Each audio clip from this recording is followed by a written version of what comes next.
रज्जो,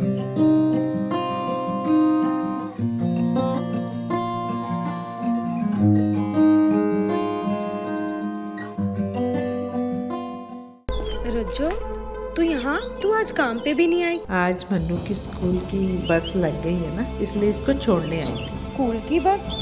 पर तेरा मनु तो सरकारी स्कूल में पढ़ता है ना? हाँ जी दीदी, अब सरकारी स्कूलों में 200 बसें चल पड़ेंगी, जिसका फायदा मेरे मन्नू जैसे 10,000 बच्चों को होगा। सरकारी स्कूलों ਨੂੰ भी बहुत शानदार बसां ਅਸੀਂ देवांगे। पहले बैच वास्ते 20,000 बच्चे ਦਾ ਅਸੀਂ प्रबंध कर रहे हैं। आज कबीरधाम जिले में 2 नक्सली, एक का नाम है रमेश उर्फ मेसा मंडावी और दूसरे का नाम है रोशनी उर्फ हिडमे मंडावी। ये आज दोनों सरेंडर कर रहे हैं। इनके बारे में जानकारी मिली ये है कि 2015 से 19 तक ये बस्तर एरिया में और 19 के बाद से ये कबीरधाम जिले में ये सक्रिय थे। और इसके बाद ये 19 में यहाँ से बस्तर चले गए और बस्तर में वहाँ उनका जन्म मलेशिया है, उसमें ये भी काम कर रहे थे। और माननीय मुख्यमंत्री विष्णुदेव साय जी और माननीय डिप्टी सीएम विजय शर्मा जी के जो नई पॉलिसी शासन की आई है, उसी से प्रभावित होके ये लोग यहाँ सरेंडर करने पहुँचे हैं। इनका कहना था कि इनके ऊपर पहले से 2 केस हमारे एरिया में दर्ज हैं। इनको जब सूचना मिली कि शासन के द्वारा ये ऐसी पॉलिसी है, उसी पॉलिसी से प्रभावित होकर ये यहाँ सरेंडर करने पहुँचे।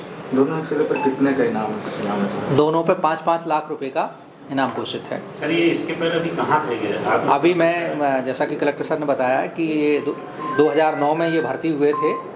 2009 में भर्ती के बाद ये बस्तर क्षेत्र में रहे। बस्तर क्षेत्र के बाद 15 तक बस्तर में रहे और 15 के बाद ये 15 से 19 तक अपने एरिया में बोडला एरिया कमेटी के एक डिप्टी कमांडर थे और दूसरी उसकी पत्नी जो है वो सदस्य थी।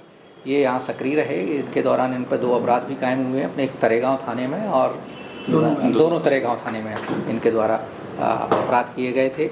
चूँकि अभी बस्तर एरिया में ये काम कर रहे थे और ये इसको मैं आपको बताना चाहूँगा कि ये हिडमा के गांव के रहने वाले हैं दोनों लोग और हिडमा के ही समय ये अपने उसमें दलम में काम करना स्टार्ट किया। सर, एक ऐसी चर्चा की थी कि पहले इन्होंने 2006 से 7 साल पहले सुकमा में आत्मसमर्पण कर चुके हैं एक बार और। नहीं, ऐसा कुछ नहीं है। ये जिले में भी नक्सलियों की क्या स्थिति है? जिले में हमारे यहाँ जो बोडला एरिया कमेटी था वो लगभग नस्तानाबूद हो गई है। वो बिल्कुल सारे लोग इसके कोई अभी सक्रिय नहीं हैं। जो हैं उनमें से ज़्यादातर हम लोगों ने पहले भी सरेंडर कराए हैं और ये दूसरे खेप में ये सरेंडर हैं। 1 बचे हैं तो वो इस क्षेत्र में नहीं रहे।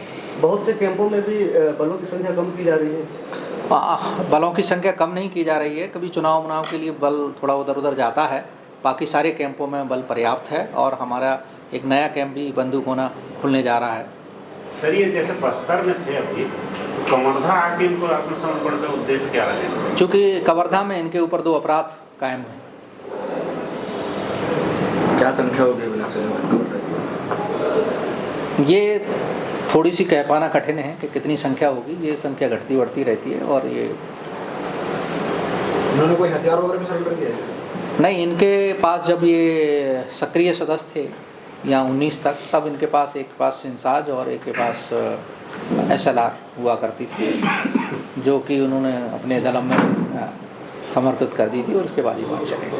2019 के बाद क्या इन लोगों ने कभी नक्सली गतिविधियों में शामिल नहीं? ये हम पता लगाएंगे क्योंकि ये जन्म मलेशिया में काम कर रहे थे बस्तर में।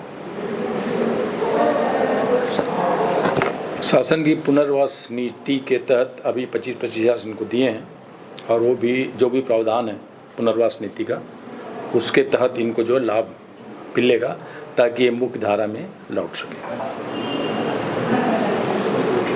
उनकी आयु 35। एक का 38 है, ये रमेश उर्फ मेसा का उम्र 38 है और रोशनी उर्फ हिडमे मंडावी का उम्र 35 साल है। हमसे जुड़े रहने के लिए हमारे YouTube चैनल को सब्सक्राइब करें और नई वीडियो की नोटिफिकेशन के लिए बेल आइकॉन को दबाएं।